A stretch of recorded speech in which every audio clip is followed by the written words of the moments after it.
Morning with Farah.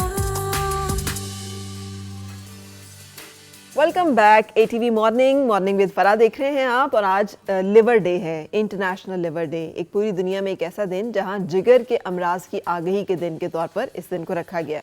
और इसकी वजह ये है कि हम लोगों की आदत की वजह से ये एक उज़्व हमारा जो है बहुत ज़्यादा ख़राब होता है। ख़ास तौर पे पाकिस्तान में हेपेटाइटिस बी, हेपेटाइटिस सी की फैलने की शरह जो ख़तरनाक हद को क्रॉस कर चुकी हुई है काफ़ी अर्सा हुआ। दुनिया में जो चंद ममालिक हैं जहाँ ख़तरनाक हद तक इसका फैलाव है, पाकिस्तान उनमें ममालिक में अगर सर फहरिस्त नहीं तो दूसरे या तीसरे नंबर पर कहीं है। लेकिन जहाँ तक मुझे पता था कि पाकिस्तान जो में एक एपिडेमिक की हद तक ये मर्ज़ जो है ये फैल चुका है। हर तीसरा शख्स, हर दूसरा शख्स जो है वो इन अमराज में मुब्तला है। इसकी वजह क्या है, हम इससे बच कैसे सकते हैं? और सबसे पहले तो अल्हम्दुलिल्लाह कह लें हम लोग कि अगर अल्लाह ताला ने हमें सेहत आफ़ियत अता की है और हम लोग बचे में हैं इस मर्ज से, तो आज कम से कम हम शुक्र भी अदा कर दें कि हमें अल्लाह ताला ने बीमारी से महफूज रखा हुआ है। आज इस हवाले से बातचीत करने के लिए डॉक्टर हैदर अब्बासी को हमने यहाँ पे दावत दी है। डॉक्टर साहब गैस्ट्रोएंटरोलॉजिस्ट हैं और हेपेटोलॉजिस्ट हैं। अस्सलाम वालेकुम जी वालेकुम। कैसे हैं आप? जी शुक्र। डॉक्टर साहब ये क्या हुआ? हम लोग तो बड़े अच्छे साफ़ सुथरे लोग थे, पाक सरज़मीन, तो फिर इतना मर्ज़ हमारा ये फैल गया कि जिगर के अमराज जो हैं वो काबू से ही बाहर हैं, कंट्रोल से बाहर हैं। देखें, आज चूँकि वर्ल्ड लिवर डे मनाया जा रहा है और इसका मकसद यही है कि लोगों में आगाही पैदा की जाए। 2010 में ये शुरू हुआ था। और लिवर डिजीज़ में जो ज़्यादा इंपॉर्टेंट चीज़ है वो प्रिवेंशन है, क्योंकि जब आपका लिवर इफ़ेक्ट हो चुका होता है तो फिर आप कुछ बहुत ज़्यादा नहीं कर सकते। और जैसा आपने बताया कि एक अंदाजे के मुताबिक पाकिस्तान में 2 से 3% लोग जो हैं हमारी आबादी का, वो हेपेटाइटिस बी और 5 से 7% लोग हेपेटाइटिस सी का शिकार हैं। यानी 2 से 3 करोड़ पाकिस्तानी जो हैं वो इस हेपेटाइटिस का शिकार हैं, हेपेटाइटिस बी और सी का। इसके अलावा जो जिगर के दीगर अमराज हैं जिनमें फैटी लिवर है, फिर कई लोगों को जेनेटिक होता है, ऑटो इम्यून होते हैं, वो इसके अलावा हैं। फिर ये जो पीला यरकान जो गंदगी की आपने बात की, वो इससे अलग है, हेपेटाइटिस ए और ई। तो एक तो हमारी जो खाने पीने की आदत हैं ये, और फिर जो प्रॉपर स्क्रीनिंग नहीं हो रही, लोगों को पता ही नहीं चलता। इसमें जो हेपेटाइटिस बी और सी है, जिसको आम अल्फाज में काला यरकान कहा जाता है, इसमें प्रॉब्लम यह है कि इसकी कोई अलामात नहीं होती। इसको खामोश कातिल कहा जाता है। 15 से 20 साल आपके गुजर जाते हैं और आपको पता ही नहीं होता कि आप इसके साथ ज़िंदगी गुजार रहे हैं। तो फिर इसे काला यरकान क्यों कहते हैं? अगर इसकी कोई अलामात नहीं है तो इसका ये नाम कहाँ से आया? देखिए, ये बड़ा इंटरेस्टिंग है कि जो पीला यरकान है वो आपको सामने नज़र आता है, ठीक है, तो वो पीला है। काला इस तरह से डेंजरस है कि ये छुप के वार कर रहा है। अच्छा। ये आपको तब पता चलेगा, इसमें आपका रंग काला नहीं होता? नहीं, कुछ भी नहीं होगा, आपको पता ही नहीं चलेगा। आप हो सकता है 10 साल से जी रहे हो इसके साथ, आपको तब पता चलेगा जब आपका लिवर डैमेज हो चुका होगा। इस वजह से इसको काला कहा जाता है कि ये बहुत डेंजरस है, लेकिन छुप के वार करता है, साइलेंट किलर है। और पता आपको तभी चलता है जब आपका लिवर ऑलरेडी डैमेज होता है। एक दिन अचानक से आपको खुदा न खासा खून की उल्टी होती है, या पाखाना काला स्याह आता है, या आप गनुदगी में चले जाते हैं, या पेट में पानी पड़ जाता है। उस वक्त आपको उठा के जब इमरजेंसी में लेके जाया जाता है तो आप कहते हैं हम तो पूरी ज़िंदगी बिल्कुल सेहतमंद रहे, हमें तो कोई प्रॉब्लम ही नहीं था। लेकिन उस वक्त आपको पता चलता है कि आप इसके साथ इतने अरसे से जी रहे थे। लेकिन डॉक्टर साहब एब्सोल्युटली नो सिम्टम्स, कोई किसी किस्म का कोई अलामत नहीं आई? देखें, कुछ थोड़े बहुत नॉन स्पेसिफिक सिम्टम्स जैसे वीकनेस इस तरह के हो सकते हैं, लेकिन कोई ऐसा स्पेसिफिक सिम्टम, कोई ऐसी अलामत नहीं है जिसकी बेस पे आप कह सकें कि आपको हेपेटाइटिस है। अच्छा, तो फिर अब कैसे बचें हम इससे? देखें, हेपेटाइटिस को हम 2 तरह से डिवाइड कर लेते हैं आसान अल्फाज में समझेंगे। एक पीला यरकान हो गया और एक काला हो। पीला यरकान जो इसमें हेपेटाइटिस ए और ई आ जाता है। हेपेटाइटिस ए और ई जो है पीला यरकान, वो इस लिहाज से अच्छा है कि आपको सामने नज़र आएगा। जैसे हम कहते हैं ना, पीलिया हो गया या आंखें पीली हो गई, तो आप फ़ौरन भागते हुए हॉस्पिटल पहुंच जाते हैं कि मेरी आंखें पीली हो गई हैं, मुझे क्या आ रही है, जी मतलाता है। तो उसमें आपकी जो टेस्ट होते हैं उसमें वो बड़े ख़राब होते हैं, देखने में वो बड़े, लेकिन 4 से 6 हफ्ते में आप मुकम्मल रिकवर कर जाते हैं। अमूमन बहुत कम नंबर ऐसा होता है जो जिसमें कॉम्प्लिकेट करते हैं और फिर लोग ICU तक जाते हैं, लेकिन ऐसा कम होता है। ज़्यादातर लोग जो हैं वो रिकवर कर जाते हैं। तो इसके जब if somebody is suffering with hepatitis A, तो इसके लिए वो क्या करें? क्या इसमें क्या गन्ने की रॉ पीना इफेक्टिव है, पीनी चाहिए? ठंडी चीज़ें, मशरूबात जो हैं हेल्पफुल हैं? जो हेपेटाइटिस ए और ई है, ये फैलता है गंदे पानी से, आलूदा खुराक से। जो बी और सी जो काला यरकान है वो खून से फैलता है, वो पानी से नहीं फैलता। अब हेपेटाइटिस ए और ई, आपने बड़ी इंपॉर्टेंट बात की, जो गन्ने का रसन है बहुत हमारे यहाँ बड़ा मशहूर है कि यूज़ किया जाए। जो हेपेटाइटिस ए और ई है वो गंदे पानी से फैलता है। आपने कोई सड़क किनारे शरबत लेके पी लिया, या इवन किसी आप अच्छे रेस्टोरेंट में चले गए, आपको नहीं पता कि वो पानी साफ़ है या नहीं, तो वो जब आपके अंदर चला गया आपको पीला यरकान हो गया।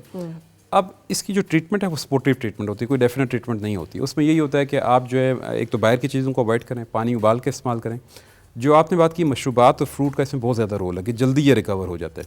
लेकिन अब प्रॉब्लम ये आता है, गन्ने का रस बजाते खुद अच्छा है, लेकिन ये चूँकि घर पे नहीं बनता, आप जाके इसको बाहर से ख़रीदते हैं, तो अब वो पता नहीं मशीन जो है साफ़ है नहीं है, उसमें गंदा पानी डल रहा है, तो वो मज़ीद बिगाड़ भी सकता है इसको। ठीक है, तो गन्ने के रस से ज़्यादा इंपॉर्टेंट ये है कि वो साफ़ हो, जो भी फ्रूट हो, जो भी जूस हो, वो साफ़ हो, पानी उबाल के इस्तेमाल करें, मशरूबात ज़्यादा इस्तेमाल करें, और गैर ज़रूरी जो दवाइयाँ हैं वो इस्तेमाल ना करें। तो 4 से 6 हफ्ते में रिकवर हो जाता है। 2 अलामात ऐसी होती हैं जिनका ख्याल करना होता है, अगर वो आएँ तो आपको फ़ौरन हॉस्पिटल जाना चाहिए। उसमें ये होता है कि आपको जिस्म में कहीं से खून आने पड़ जाए या आपका जो गुदूदगी छा जाए। इन 2 सूरतों का मतलब होता है कि लिवर फेल हो रहा है। इसमें आपको फ़ौरन हॉस्पिटल जाना चाहिए क्योंकि आप एडमिट होते हैं। ये तो होगी पीले यरकान की बात, राइट। और इसमें जो लोग जाके ड्रिपें लगवाना शुरू कर देते हैं उनके बारे में भी बताइए कि वो हेल्पफुल है। ड्रिप्स का जैसे मैंने कहा कि मशरूबात का रोल है और फ्रूट्स का, अगर आप मुंह से खा सकते हैं, टॉलरेट करें, तो आपको ड्रिप्स की ज़रूरत नहीं है। अगर आपको इतनी ज़्यादा मतली हो रही है कि आप टॉलरेट नहीं कर रहे, तो फिर आप ड्रिप्स लगवा लें। लेकिन अगेन बहुत इंपॉर्टेंट है, कहीं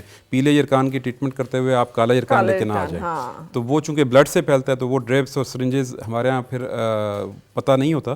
तो इस चीज़ का गैर ज़रूरी जो इंजेक्शंस हैं, ड्रिप्स हैं, वो अवॉइड करने चाहिए। बिल्कुल सही। तो अब फिर हम आगे ए और ई की हमने बात कर ली, अब हम बात करेंगे हेपेटाइटिस बी और सी की। हमेशा ये विटामिन्स के साथ हेपेटाइटिस जो है मिक्स हो रहे हैं, ये सब ए बी सी में ही चल रहा है जी।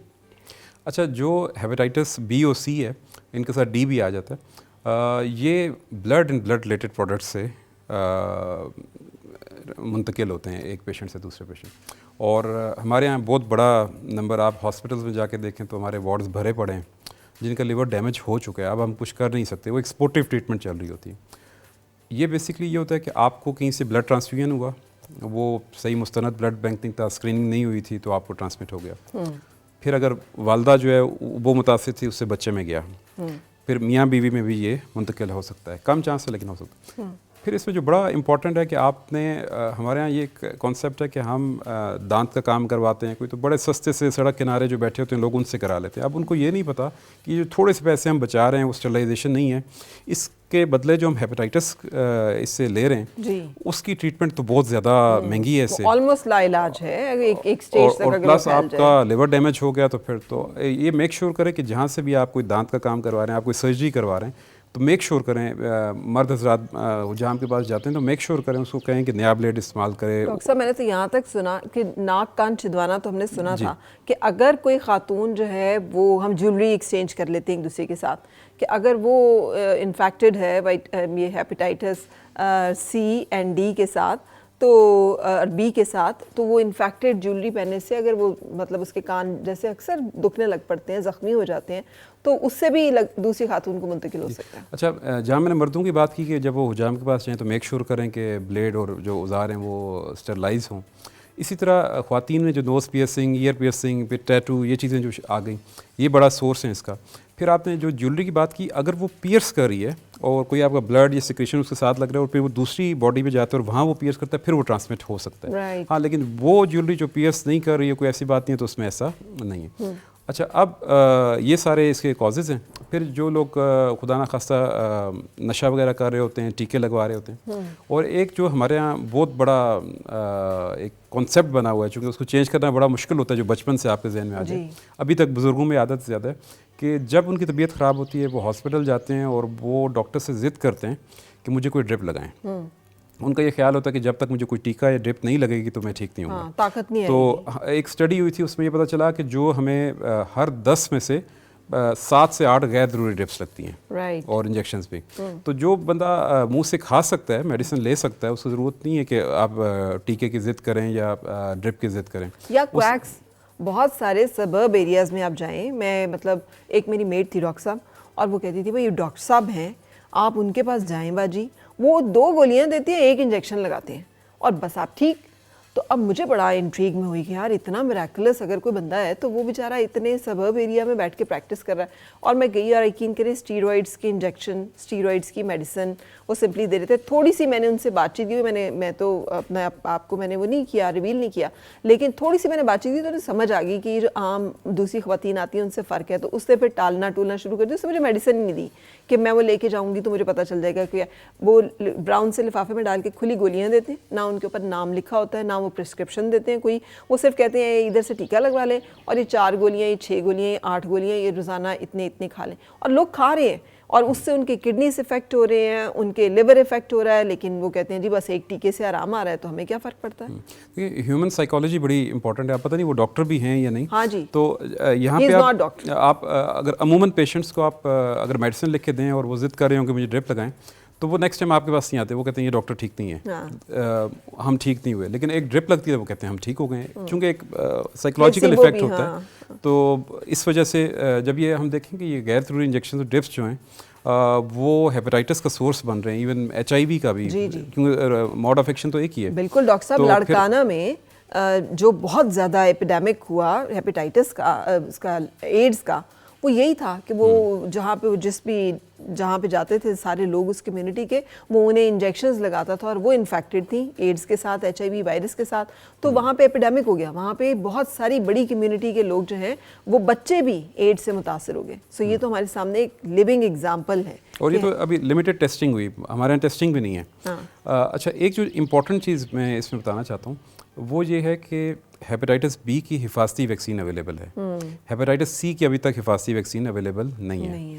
तो हम सब लोगों को चाहिए, आजकल तो जो बच्चे पैदा हो रहे हैं उनका जो स्केड्यूल है उसमें शामिल है हेपेटाइटिस B की वैक्सीन, लेकिन पहले ये नहीं होता था। तो हम सबको चाहिए कि एक दफ़ा अपनी टेस्टिंग करवाएं, साल में एक दफ़ा स्क्रीनिंग करवा लेनी चाहिए। जहाँ हम और टेस्ट करवाते हैं वहाँ हेपेटाइटिस B और C का टेस्ट करवा लें। अगर आपको हेपेटाइटिस C है तो आप फ़ौरन ट्रीटमेंट ले लें। बड़ी अच्छी ओरल मेडिसिन अब अवेलेबल हैं जो बड़ी इफेक्टिव हैं और कोई साइड इफेक्ट्स नहीं है। पहले इसके लिए इंजेक्शन यूज होते थे इंटरफेरॉन, जिससे मरीज़ काफ़ी तंग होते थे, लेकिन अब ओरल मेडिसिन आ चुकी हैं जो कि बहुत सस्ती भी हैं और बहुत इफेक्टिव भी हैं। जो हेपेटाइटिस B है, अगर वो आपको नहीं हुआ अभी तक तो हिफाजती वैक्सीन लगवा सकते हैं, ताकि आप कम से कम इससे तो बचें। बिल्कुल सही। हम यहाँ पे एक ब्रेक के लिए रुकेंगे और ब्रेक के बाद फिर आपसे मुलाकात।